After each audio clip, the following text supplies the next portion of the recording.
नमस्कार, मैं हूं नीतीश पांडे और आप देख रहे हैं अमर उजाला का डिजिटल पेज। नवरात्रि 9 दिनों तक देवी की उपासना और इस उपासना से आशीर्वाद की प्राप्ति होती है। लेकिन नवरात्रि कैसे मनाएं, कब मनाएं और बेहतर फल पाएं, ये जानेंगे हम बीएचयू के सीनियर प्रोफेसर विनय पांडे जी से। विनय जी, मुहूर्त को जानेंगे और इसके साथ ही ये भी जानेंगे कि देवी आराधना की विधि क्या है। निश्चित ही धन्यवाद नीतीश जी। यह जो पावन पर्व होता है भगवती की आराधना का, यह बहुत ही पुण्यदायी होता है। वैसे तो हमारे सनातन धर्म में देवी आराधना प्रतिदिन विहित है।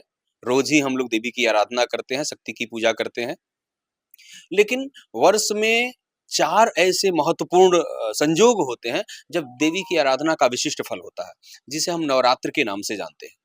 इसमें 2 गुप्त नवरात्रि होती है और 2 प्रत्यक्ष नवरात्रि, प्रच्छन्न नवरात्रि होती है। इन 2 प्रच्छन्न नवरात्रियों में से एक शारदीय नवरात्र और दूसरा वासंतिक नवरात्र। तो ये जो शारदीय नवरात्र होता है, इन चारों नवरात्रों में भी विशिष्ट है।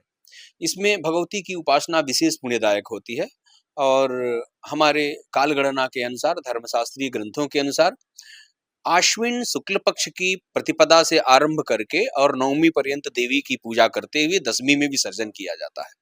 तो यह इस वर्ष 3 अक्टूबर 2024 को आरंभ हो रही है। यह भगवती की आराधना का पर्व आरंभ हो रहा है, देवी की आराधना आरंभ हो रही है। तो हमें 3 अक्टूबर से आरंभ करके और 12 अक्टूबर तक दशमी पर्यंत देवी की आराधना करनी चाहिए। इसमें किसी-किसी पंचांगों में चतुर्थी तो किसी-किसी पंचांगों में पंचमी की वृद्धि है। सभी पंचांगों में अष्टमी और नवमी एक साथ है, नवमी की हानि है। लेकिन फिर भी 9 दिन का यह अक्षुण्ण काल बना हुआ है, क्योंकि एक तिथि की अगर हानि हो रही है तो दूसरी तिथि की वृद्धि हो जा रही है। तो इस तरह से 3 से आरंभ करके और 11 तारीख तक पूरे 9 दिन का यह नवरात्र है और इन 9 दिनों की जो ये उपासना है देवी की, यह विशिष्ट फलदायी होने वाली है।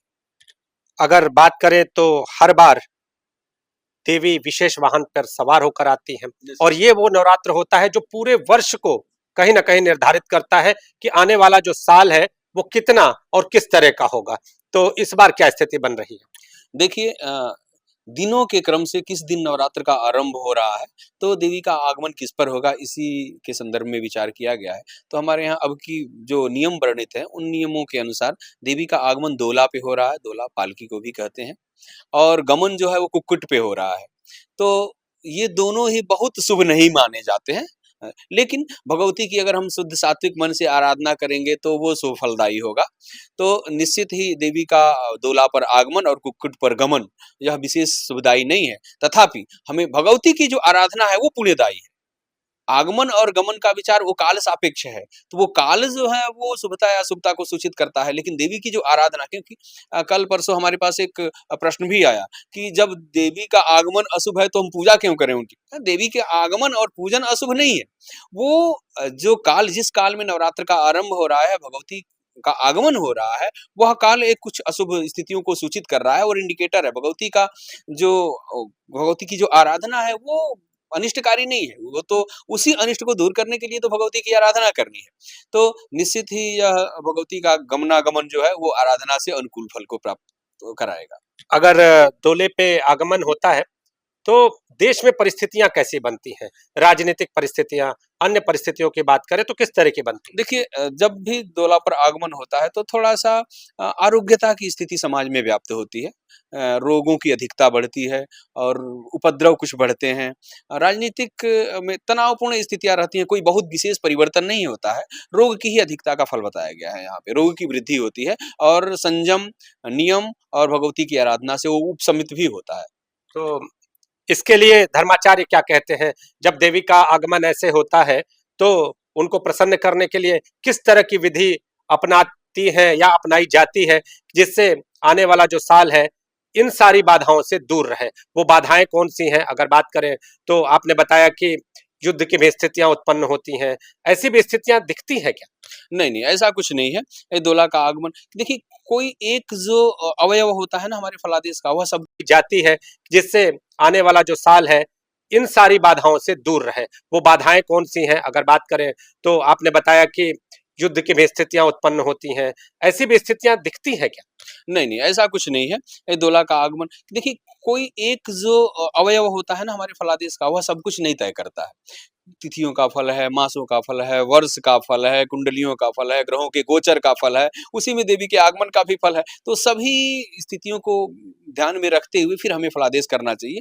तो सभी स्थितियाँ इस तरह की नहीं है कि कोई युद्ध या कोई परिवर्तन बहुत बड़ा दिख रहा है, ऐसा कुछ भी नहीं होने जा रहा है। हाँ, हमने बताया कि थोड़ा-सा स्वास्थ्य की दृष्टि से यह वर्ष जो है वो मंद रहेगा, मध्यम रहेगा। तो इसके लिए भगवती की आराधना करनी चाहिए हमें शुद्ध सात्विक मन से। भगवती की आराधना का जो सबसे जो एक उत्तम उपाय यह है कि अपने घर में भगवती की स्थापना करें, कलश का स्थापन करें। कलश स्थापन में चित्रा और वैधृति ये 2 नक्षत्र और योग ऐसे होते हैं जिनमें कलश स्थापन नहीं करनी चाहिए। तो इस बार 3 तारीख को लगभग 3:30 बजे तक चित्रा और वैधृति का योग नहीं प्राप्त हो रहा है, तो सूर्योदय से लेकर के लगभग 3:30 बजे तक हम लोग अपने कलश स्थापन कर लें, भगवती का आवाहन कर लें। और प्रतिदिन अपने सामर्थ्य के अनुसार पूजन करें, क्योंकि पूजन की विधियाँ हमारे यहाँ अनेक प्रकार की बताई गई हैं। पंचोपचार, षोडशोपचार, राजसोपचार। तो पंचोपचार में यह है कि भगवती को हम स्थापित किए और उनको आसन पे बैठाया और फिर उसके बाद से गंधाक्षत पुष्प से पूजन किया, रोली लगाई, अक्षत लगाया, पुष्प चढ़ाया, उसके बाद से भोग अर्पित करके धूप-दीप से और उसके बाद से आरती कर दी। और मंत्रों का जप किया और इसके लिए हमारे यहाँ व्रत का विधान बताया गया है। कुछ लोग केवल व्रत रखते हैं, कहते हैं कि मैं देवी की उपासना के लिए निराजल व्रत रखता हूँ। पूजा-पाठ कुछ नहीं करते हैं, ना तो मंत्र जाप करेंगे, ना तो भगवती का चिंतन करेंगे, ना तो शुद्ध मन है। केवल वो व्रत नहीं करते हैं, वो उपवास करते हैं। जैसे कि हमको कोई भोजन नहीं मिला, 2 टाइम नहीं खाए तो वो उपवास हो गया, वो व्रत नहीं हुआ। तो व्रत अगर करना है तो व्रत में नैष्ठिक एक दायित्व बनता है, हमारी निष्ठा होती है। और व्रत करने से क्या होता है, जब अन्न का आहार नहीं लेते हैं, तो हमारा मन जो है वो बहुत व्यग्र नहीं होता है। मन शांत रहता है और शांत मन से अगर हम किसी की उपासना मन एकाग्रचित्त रहता है और किसी भी देवता की अगर आराधना करते हैं, तो उनके चरणों में हमारा मन समर्पित होता है, मन लगता है और फिर उसकी विशेष फल की प्राप्ति होती है। तो हमें व्रत इसलिए रहना चाहिए कि भगवती की आराधना करनी है।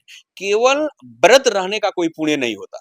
नवरात्रि में खास करके जब आप निर्णय सिंधु और धर्म सिंधु ग्रंथों को पढ़ेंगे, कृतियों को पढ़ेंगे, तो लिखा है कि देवी पूजांग भूतम तत्र व्रतम कार्यम। देवी की पूजा के लिए व्रत करना है। तो व्रत करने वालों से मेरा ये निवेदन है कि व्रत के दिन ज़रूर ही देवी के स्तोत्रों का पाठ करें, उनके मंत्रों का जप करें, दर्शन करें और भगवती के स्वरूपों का चिंतन करें। इससे मन जो है वो आह्लादित होगा, सभी आपके दुर्विचार जो हैं वो नष्ट होंगे, सद्विचार जागृत होंगे, आप समाज कल्याण में, अपने कल्याण में, अपने परिवार कल्याण में तत्पर हो पाएँगे। धन्यवाद विनय जी। और जिस तरह से देवी का आगमन और गमन हो रहा है, वो कहीं ना कहीं आने वाले दिनों में रोगों को बढ़ाएगा, इन्होंने ये भी बताया। इसके साथ ही अगर इन सारी चीजों से राहत पानी है तो इन 9 दिनों तक देवी की आराधना करें, उनका पूजन करें और उनमें अपनी आस्था को प्रकट करें। आप जुड़े रहिए अमर उजाला के डिजिटल पेज के साथ। अगर आप ये वीडियो YouTube पर देख रहे हैं तो हमारे चैनल को सब्सक्राइब करें और बेल आइकन को दबाना ना भूलें। अगर आप Facebook पर ये वीडियो देख रहे हैं तो हमारे पेज को लाइक करें।